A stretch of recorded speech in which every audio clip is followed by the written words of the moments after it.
പങ്കുവച്ചത്. ഇതിനിടെ രാഹുൽ മാങ്കൂട്ടത്തിനെതിരെ നടപടിയെ ചൊല്ലി കോൺഗ്രസ് അണികൾക്കിടയിൽ ചേരിപ്പോരുണ്ടായി.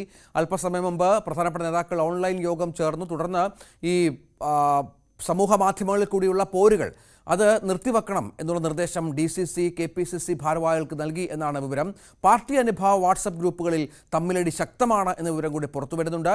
ശക്തമായ വിമർശനം രാഹുലിനെതിരെ ഉണ്ടാകുന്ന പശ്ചാത്തലം കൂടി ഇതിനോട് ചേർത്ത് വെക്കുകയും വേണം. ഒപ്പം രണ്ട് പക്ഷമായി ചേർന്ന് രാഹുലുമായി ബന്ധപ്പെട്ട ചർച്ചകൾ നടക്കുന്നുണ്ട്. ഇതിനിടെ രാഹുലിനെതിരെ സ്വീകരിച്ച നടപടി സ്വാഗതം ചെയ്തു ഓൺലൈൻ യോഗത്തിൽ എന്നുള്ള വിവരം കൂടി പുറത്തു വരുന്നുണ്ട്.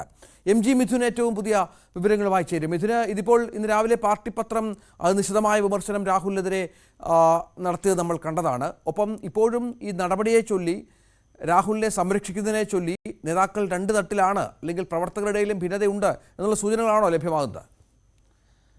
രജിത്ത്, തീർച്ചയായും അങ്ങനെയുള്ള സൂചനകൾ നൽകുന്നത് തന്നെയാണ് ഈ ഒരു ചേരിപ്പോരിലൂടെ നമുക്ക് വ്യക്തമാവുകയും ചെയ്യുന്നത്. കാരണം ഇന്നലെ മാത്രമല്ല ഈ രീതിയിലുള്ള രൂക്ഷമായ രീതിയിലുള്ള ഭാഷയിൽ നേതാക്കളും ഒപ്പം തന്നെ അണികളുമൊക്കെ പ്രതികരിക്കുന്നത്. ഇതിനു മുമ്പും ഈ ആരോപണം വന്നപ്പോഴൊക്കെ തന്നെ യൂത്ത് കോൺഗ്രസിന്റെ സംസ്ഥാന ഭാരവാഹികളുടെ ഗ്രൂപ്പിലും സമാനമായ രീതിയിലുള്ള പ്രതികരണങ്ങളൊക്കെ വരികയും ചെയ്യുന്നു. യൂത്ത് കോൺഗ്രസിന്റെ സംസ്ഥാന സെക്രട്ടറി കൂടിയായിട്ടുള്ള RV സ്നേഹ അടക്കം അതിരൂക്ഷമായ ഭാഷയിൽ ഇത്തരത്തിൽ ഓഡിയോ ക്ലിപ്പുകളൊക്കെ, അത്തരത്തിലുള്ള ഓഡിയോ സന്ദേശങ്ങളൊക്കെ ആ ഗ്രൂപ്പിൽ അയക്കുകയും അതൊക്കെ പുറത്തു വരികയും ചെയ്തതാണ്. അത്തരത്തിൽ രാഹുൽ മാങ്കൂട്ടത്തിനെ പുറത്താക്കണമെന്നുള്ള ആവശ്യത്തിൽ ഒരു വിഭാഗം ഇപ്പോഴും ഉറച്ചു നിൽക്കുന്നുണ്ട്. അതായത് ഈ നടപടിയിൽ അവർ തൃപ്തരല്ല എന്നുള്ളത് തന്നെയാണ്.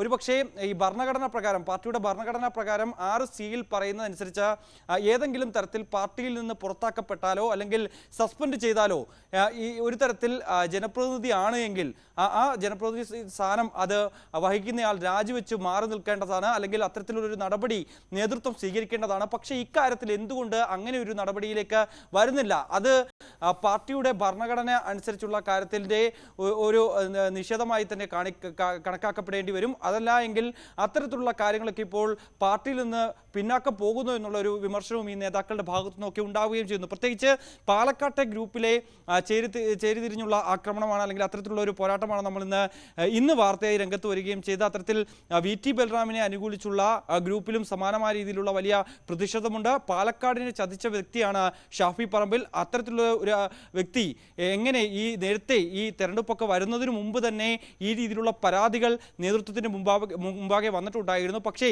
അന്നൊക്കെ എന്തുകൊണ്ട് ഇത്തരത്തിലുള്ളൊരു നടപടി സ്വീകരിച്ചില്ല? അല്ലെങ്കിൽ ആ വ്യക്തിയെ കൈപിടിച്ചുകൊണ്ട് പാലക്കാടിലെ MLA ആക്കാൻ എന്തിന് ഷാഫി ശ്രമിച്ചു എന്നടക്കമുള്ള ചോദ്യങ്ങളാണ് ഇവർ മുന്നോട്ട് വയ്ക്കുകയും ചെയ്യുന്നത്. അതായത് നിലവിലെ സാഹചര്യത്തിൽ ഇതിന്റെ അടിസ്ഥാനത്തിൽ KPCC നേതാക്കൾ ഉൾപ്പെടെയുള്ളവർ ഈ ഓൺലൈൻ യോഗം ചേർന്നുകൊണ്ട് കൃത്യമായ നിർദ്ദേശം നൽകിയിട്ടുണ്ട്. ഒരു തരത്തിലുമുള്ള പ്രതികരണങ്ങളോ അല്ലെങ്കിൽ ഇതുമായി ബന്ധപ്പെട്ടുള്ള ചർച്ചകളോ ഒഴിവാക്കണം എന്നുള്ള കർശന നിർദ്ദേശമാണ് ഇപ്പോൾ മുന്നോട്ട് വെച്ചിരിക്കുന്നത്.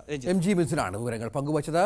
ഇതിനിടെ KC വേണുഗോപാലുമായി ബന്ധപ്പെട്ട ചർച്ചകളും ഇന്ന് രാഷ്ട്രീയ കേരളം സജീവമായി നോക്കിയിരുന്നു. ലീഗ് ഇതുമായി ബന്ധപ്പെട്ട ചില അഭിപ്രായങ്ങൾ നടത്തി. അതിലേക്ക്